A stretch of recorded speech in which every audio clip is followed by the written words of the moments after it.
The main thing is don't be slack with your own attorney. Your own attorney, a good attorney, knows what has to be done, will give you instructions on what to be done, will not just annoy you, but will be building your case. If you have an appointment with doctors, make those appointments. If you're supposed to be early for preparation for the trial or depositions, be early. Don't come in at the last minute. If your lawyer says uh, your appearance at the trial is very important and tells you how to dress, listen to him. Don't come in with a flannel shirt that's ripped in 17 spots. When you meet with your own doctors, give them all your legitimate complaints. Don't be a macho. Don't just say one thing because it's the doctor's records. It's not what you tell your lawyer. It's often not what you say at court because the defense has the doctor's records of what you complained of. And if you never complained of something and all of a sudden you're complaining for the first time, no good. If things are getting worse, conditions are getting worse, for example, the arm that used to be able to bend a certain amount, now you can't bend it, you're getting shooting pains, keep your, not only your doctors, but keep your lawyers advised, work with them, because they may have to send you to a different kind of doctor to supplement the first doctor. So really don't keep your lawyers advised about what's going on medically. It also tell your lawyers, they'll ask you at the, a good lawyer will ask you at the first uh, interview of what got hurt. And if you don't have insurance, they will find doctors that they would go to, good doctors, not quacks, and get your conditions taken care of.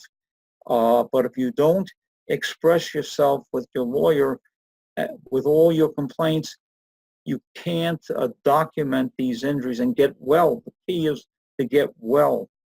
A good doctor that works with a plaintiff's office or plaintiff's attorney's office will work on a lien. You don't have to worry about paying that doctor.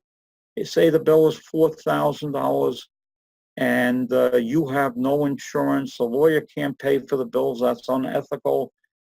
They have a lien or a mortgage, meaning when the case settles, they get paid. I repeat, that's when they get paid. Listen to your lawyer when you're being deposed, when the other attorney's got you sworn in and he's got a court reporter before the trial and he's asking you all questions. Don't volunteer information, just answer the question, because sometimes a good defense attorney will find out a lot that they wouldn't have found out that hurts your case if you hadn't volunteered it. So listen to your lawyer and don't try to be a star at a deposition. Just keep it simple, honest, and just answer the questions. Incidentally, don't feel guilty about collecting money. Unfortunately, this is what I call blood money. You don't want this kind of money. You don't want to ever earn money with a broken arm or a bad condition. You might need it for the rest of your life. You may go on Social Security. You may not be able to work again. So a good lawyer will do everything, and his instructions or her instructions will help build the case to get you what you need to get by in life. And it's very sad sometimes, bad injuries and small recovery because of problems in the case, and the person really has to really live on very small things. Always remember, only about 3% of your cases in Arizona go to trial.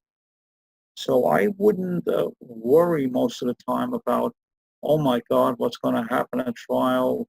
Will I gag? No, most cases get settled, but a good lawyer has to be prepared to try the case because many times they don't settle to 2 days into the trial or on the courtroom steps. But again, maybe 3% cases are tried and not settled.